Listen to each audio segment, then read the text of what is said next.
2 minggu jelang pencoblosan, lalu kemudian mulai juga merebak informasi soal kecurangan. Semua paslon menyampaikan bahwa semua bisa menjadi korban kecurangan. Bagaimana tanggapan dari Mas Habib? Yakin tetap satu putaran? Ada yang perlu saya deliver. Ya.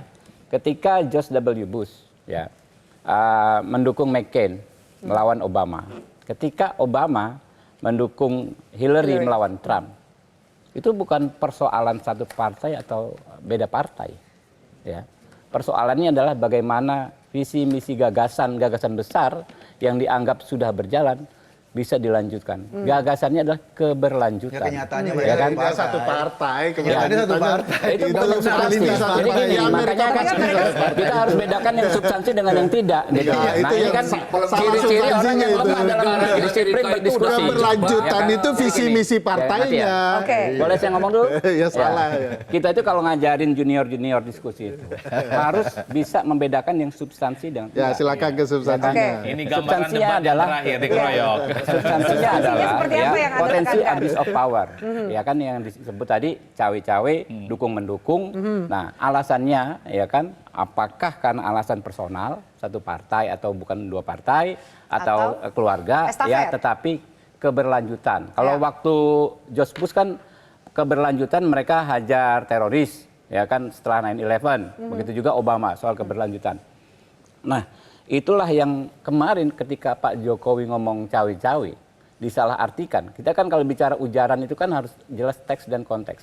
Pada saat itu teman-teman pendukung Pak Ganjar bilang, oh nggak apa-apa cawe-cawe. Karena masih diasumsikan Pak Jokowi akan mendukung Pak Ganjar. Ya kan ya. Dan faktanya kalau sekarang misalnya dianggap tidak mendukung, barulah bermasalah. Ini yang disebut cawe-cawe. Padahal konteksnya kalau kita bicara ujaran bukan hanya teks ya, tapi konteksnya Pak Jokowi cawe-cawe adalah bagaimana keberlanjutan itu bisa terus dijaga. Dengan mendukung salah satu paslon? Ya apapun. Dan itu hak asasi manusia, pasal 29, Undang-Undang nomor 39 tahun 99. Setiap orang memiliki hak atas keyakinan politik dan memperjuangkan keyakinan politiknya. Warga negara. Boleh. Hak itu tetap ada batasannya, terutama etik pasal 28I, 28J Undang-Undang Dasar 1945. Ada dua hal setidak-tidaknya harus dilakukan Presiden Jokowi agar dia tetap beradab. Pertama, mendatangi PDIP dan menyatakan tolong pecat saya. Agar dia bisa mendukung anaknya. Kedua, dia berhenti dengan sendirinya sehingga dia bisa dukung anaknya. Kedua hal ini tidak dilakukan oleh Presiden. Itu menurut Ferry dia Amsari masih yang tidak suka tetap di partai supaya tetap didukung di parlemen. Dia kemudian tetap mendukung calon lain. Tidak pernah terjadi di muka dunia ini dalam sistem presidensial itu dilakukan.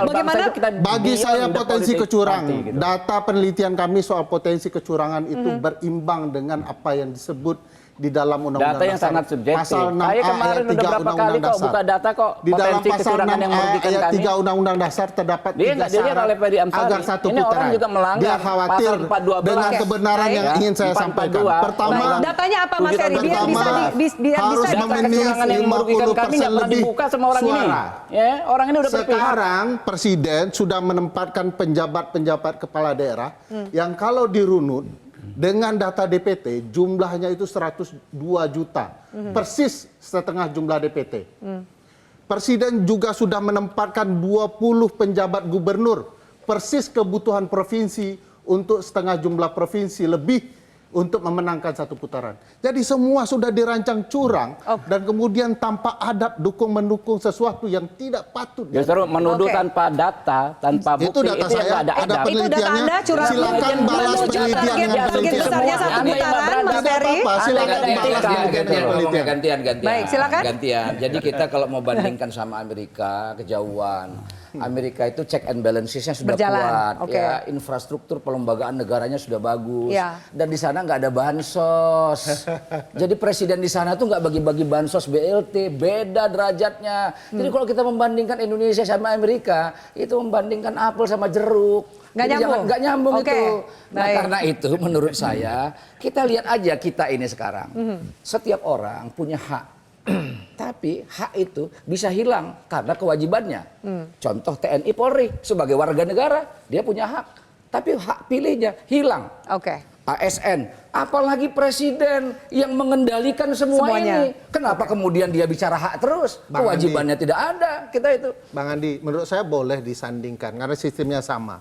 Tapi tunjukkan presiden mana di Amerika mendukung calon presiden dari partai yang berbeda. Ya, di sini tidak di Indonesia. ada. Tidak Cuma ada. di Indonesia. Oke, Mas Eko silakan sebelum saya tutup ke Mas Adi. Ya, tadi kan Ini kesulitan mencari substansi orang-orang ini. Ya, gitu. ya. Substansinya bukan anak atau keponakan, bos. Tapi Gitu. keberlanjutan dari visi misi yang Bukan. dikatakan Iya, itu. abuse of power gitu, Oke. potensi abuse of Habib power. tadi Silakan. ngomong bahwa presiden di Amerika mendukung calon separtainya karena visi. Saya malah bingung sekarang. Pak Prabowo itu 2 kali loh jadi kompetitornya Pak Jokowi. Lalu Pak Jokowi sekarang mendukung karena visinya Prabowo. Nah, ini orang yang Lantas buat ahistoris. apa kemarin? Orang yang enggak Sebentar, kita ikut dengar politik dulu, Mas sejak Habib, singkat saja. 2019. Artinya Orang bahwa ahistoris ini. kita harus 2019 jujur sudah Pak rekonsiliasi. Jokowi dukung Prabowo 5 itu tahun kerja bersama. karena cawapresnya Gibran anaknya. Nggak ada yang lain. Konflik of Cuma interest-nya itu adalah aja, iya. urusan asumsi keluarga. orang yang Oke. takut kalah begitu. Baik, singkat kan? saja. Kan ada rekonsiliasi 2019. Itu cara orang takut kebenaran terungkap ya begitu. Ya. Ada rekonsiliasi. Oke. Pak Ini ada Jokowi, soal Pak visi Menak misi. kerja sama Ini baik, soal hasilnya anak approval aja rating ini.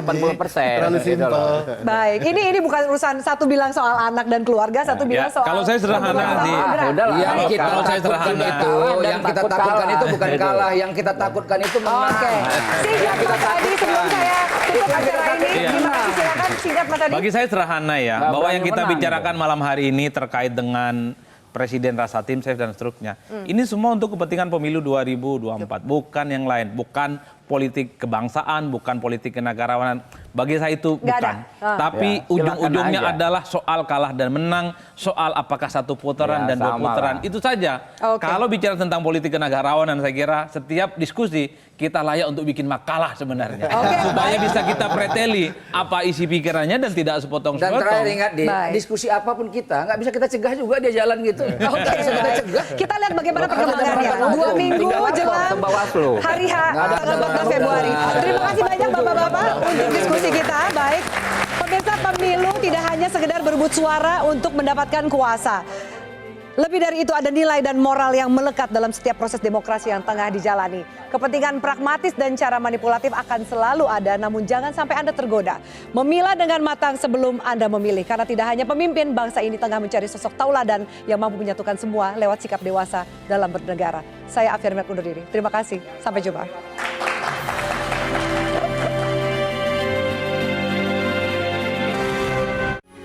Metro TV. Jelajahi cara baru mendapatkan informasi. Download Metro TV Extend sekarang.